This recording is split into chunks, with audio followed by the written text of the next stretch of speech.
interface is a little clunky at first, but what I saw that bothered me were the names of at least 6 men that have been redacted that are likely incriminated by their inclusion in these files. So that's the first thing that I saw. It took some digging to find them. Then I'll let you talk about what you saw.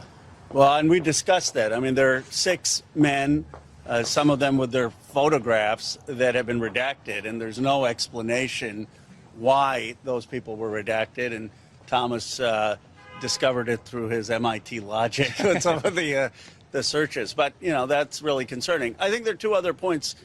One is some of the internet concern about some of the more sensational emails. I mean, I do think it's important to recognize that some of the senders on that are women, and so some of the redactions may be appropriate, some may not be appropriate. We need to look at that. But just because there's an email out there, it doesn't mean that there's necessarily an improper redaction. The bigger concern is these 6 individuals.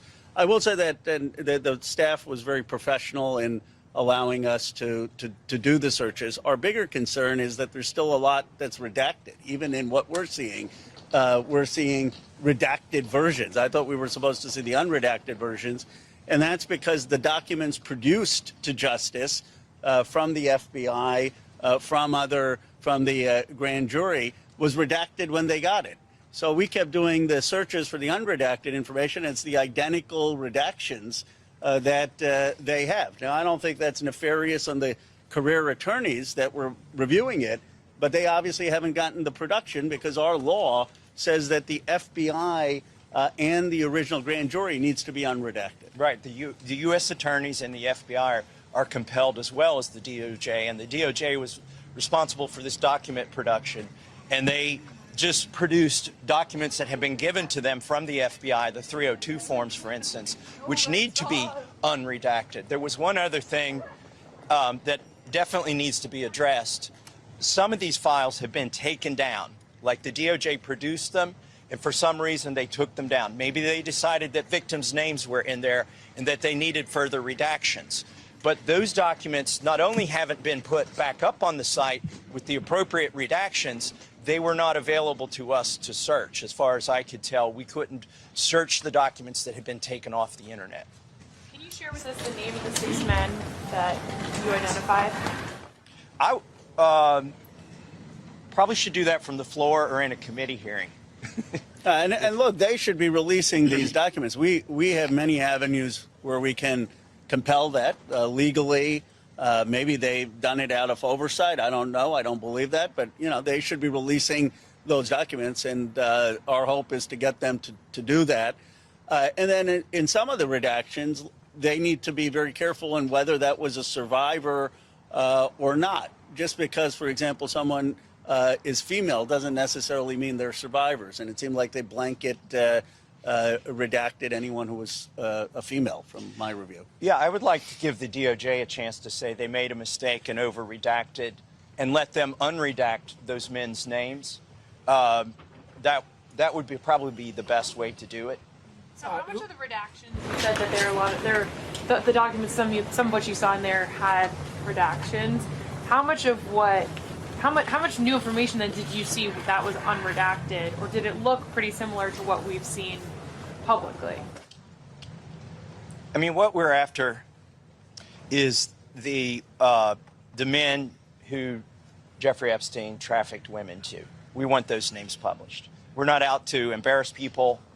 And the problem is, we went in there hoping to see that in 302 forms. What we found out is those 302 forms were redacted before they got to the DOJ. So, but our legislation directs the FBI, which is the agency that produced those 302 forms, to also produce these documents. The Attorney General is ultimately responsible for that production, so that's why we're here at the DOJ to view these files. But there needs to be more information given in those 302s. So I was disappointed we didn't find that. But it's also clear, just sort of as a checking their homework, that they need to do a little more homework. There are 6 men. We went in there for 2 hours. There's millions of files, right? And in a couple of hours, we found 6 men whose names have been redacted, who are implicated in the way that the files are presented. You know, that, What's your message to Pam Bondi after what you saw today? Need to do a little more work. And I would like, I mean, we'll see her at the Judiciary Committee here in a couple days. at the very least, these 6 men, maybe she can make public. I mean, we're happy to provide the information to them, and they should do that. Look, there's some of the effort, because there were a lot of career attorneys on that. There's some redactions that were appropriate, some, for protect the survivors. And some of the most sensational things out on the internet, there may have been appropriate redaction. So, you know, for Thomas and me, it's always been about the facts. And our biggest concern is what was redacted before it even came to the Justice Department. I mean, the reality is that the most important things, the 302 files and some of the information on the prosecution memos, it's unclear that those redactions happened here. We saw a lot of files that already were redacted. And then, of course, they have been protecting some of these men. Maybe it was not intentionally, but the law is very clear. They need to comply with the law. And finally, the documents that they put up and decided for one reason or another they had to take back down, I was hoping to see those here. They didn't appear to be in the database that we were able to search. Those ostensibly are wholly redacted files now. We know they exist. They published them for a brief period of time and pulled them back. They need to answer to us as to do they intend to redact those files and put them back up and put them in the database so that we can search them and see if it was appropriate to take them back down from the website. Are these men U.S. citizens? What fields do they work in? Is it finance? Is it political? At least one is a U.S. citizen, at least one is a foreigner, and the other 3 or 4 have names. I'm not sure if they're foreign or U.S. And which field do they work in? Is it finance, banking, political? One is pretty high up in the foreign government. And some are, one of the others is a pretty prominent individual. But I think that the point is that these 6 are just what we found in 2 hours of a review of the files that aren't redacted. The broader issue is why so many of the files they're getting are redacted in the first place. And until that becomes unredacted, the main things that they're sending to the career attorneys to review, I don't think we're going to have full compliance with the law or get to the question that most Americans want to know. Who were the rich and powerful people who went to this island? Did they rape underage girls? Did they know that underage girls were being paraded around? And after seeing this, I don't blame the U.S. attorneys, the assistant U.S. attorneys reviewing it. If they're reviewing redacted material, what are they supposed to do? But they're getting, it seems like, material that's already been redacted. Congressman Raskin also viewed these materials earlier, and he said that he saw President Trump's name redacted, he saw Lee Wexner's name redacted. Did you see President Trump's name redacted, Lee Wexner's name redacted? Can you share anything about that? I didn't put Donald Trump in the search engine, so I couldn't tell you. Did you Why see not? the email about the little girl who was, quote, a little naughty? I did, and that was a woman that wrote that, and so it may be proper to redact it, and it may not be. I don't know. It seems like part of their algorithm for redaction was just to redact every woman in there, pretty much. Yeah. So we can't parse if the person who sent that was a victim or not. Look, none of this is designed to be a witch hunt. If just because someone may be in the files doesn't mean that they're guilty. But there are very powerful people who raped these underage girls. It wasn't just Epstein and Maxwell, or showed up to the island, or showed up to the ranch, or showed up to the home, knowing underage girls were being paraded around, and some of the sickening stuff in there about the violence. And what we want to do is have the investigation to get to those people, to answer those questions. Not to say that every internet rumor about some email is going to be true. And like I said, in some of the cases, the redactions may have been appropriate. But for Thomas and me, it's never been about getting Donald Trump or getting Bill Clinton or scoring political points or trying to destroy people's reputations. It's about actually getting justice for these survivors. Do either of you plan to read the 6 names on the House floor? I think we need to give the DOJ a chance to go back through and correct their mistakes. How long do they have to do that? How long do they have to unredact these files? They're already breaking the law. Look, they're way past the deadline. And the reason they gave for taking so much time is so they wouldn't release victims' information. But in fact, they've released all kinds of victims' information. So the problem here is not the deadline. The problem is they need to go back. They need to themselves check their own homework or have somebody else check it. And as Rose said, they need to go to the U.S. attorneys and the FBI, who are compelled by the legislation directly to produce that material to them unredacted.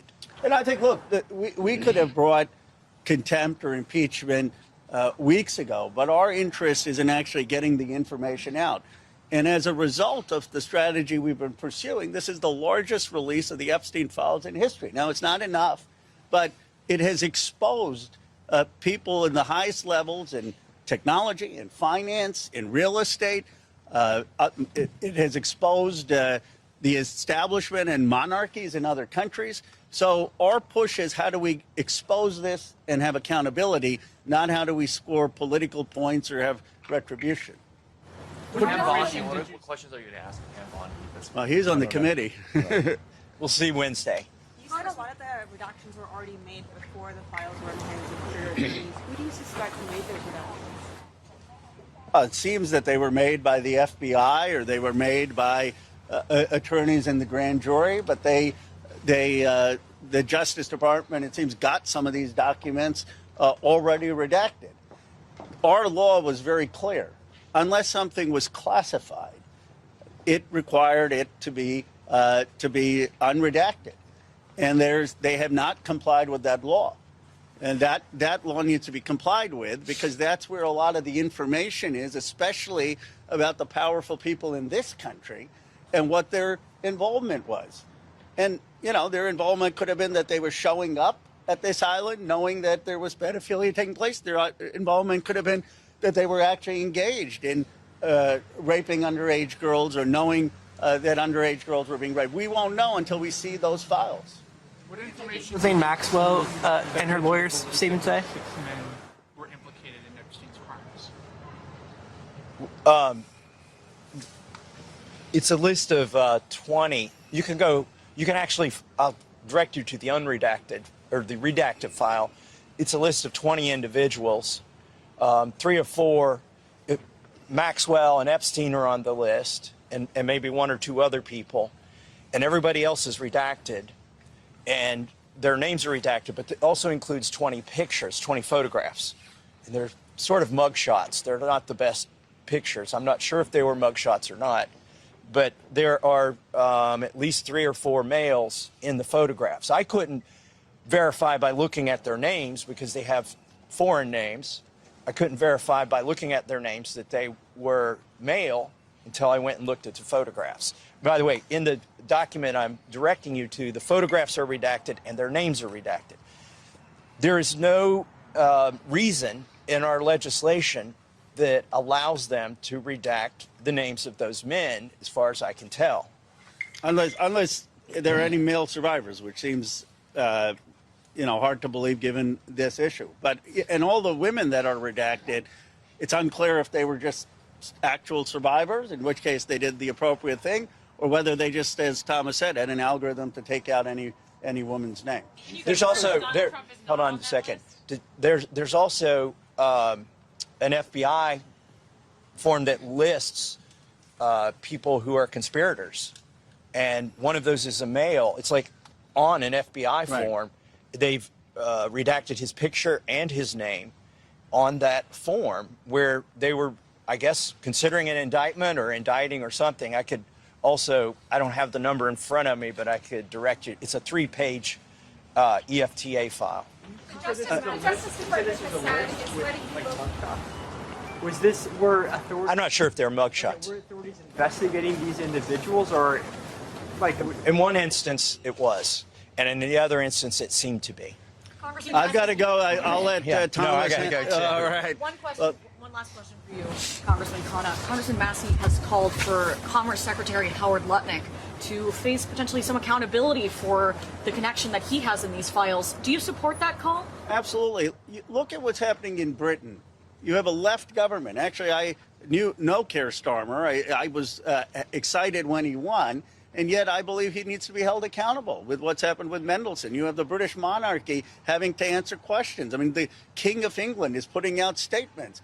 And yet in our country, we have not had that reckoning. People in power, whether they're in government, whether they're in finance, whether they're in technology, if they have been implicated in the files in morally embarrassing ways and in ways that shock the conscience, should be held accountable. And it should be regardless of party. So you're calling for Howard Lutnick to resign? I believe that Lutnick, at the very least, needs to be brought before Congress. I think, based on the evidence, he should be out of the cabinet. But, you know, I mean, people say, oh, you're just a Democrat saying that. No, I mean, look at what he is, how much influence he had with Epstein, and he wasn't transparent about it. But again, it's not about Lutnick, and it's not about any particular person. In this country, we have to make a decision. Are we going to allow rich and powerful people who were friends and no problem doing business and showing up with a pedophile who was raping underage girls, are we just going to allow them to skate? Or like other countries, are we going to have elite accountability and have accountability for the people who did that? Most Americans believe we need accountability. Can you confirm that President Trump wasn't on this list? No, I didn't see him on that. Food supplies have been completely wiped out. We have a evacuation of all counties. I report complete devastation. We have a giant squall, cloud, gobbling up everything in their path. There are forces in this world that remind us of how fragile we are. We thought we were safe. We thought it could never happen to us. Then life, like a fog, descends upon us, blanketing our memories. Through the haze, we travel its hidden paths, lost in its secret places. And when the storm, turbulent and immovable, forces us to shelter, we remember. It calls to us, calls us back. Back to the ports and the harbors of our past.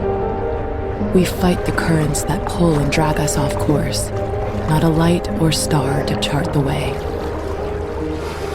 And when we arrive, we don't always know it at first, the places we once loved guised by time. Then we see it, the place we've been trying to get back to. Safe at last, we've found our way home.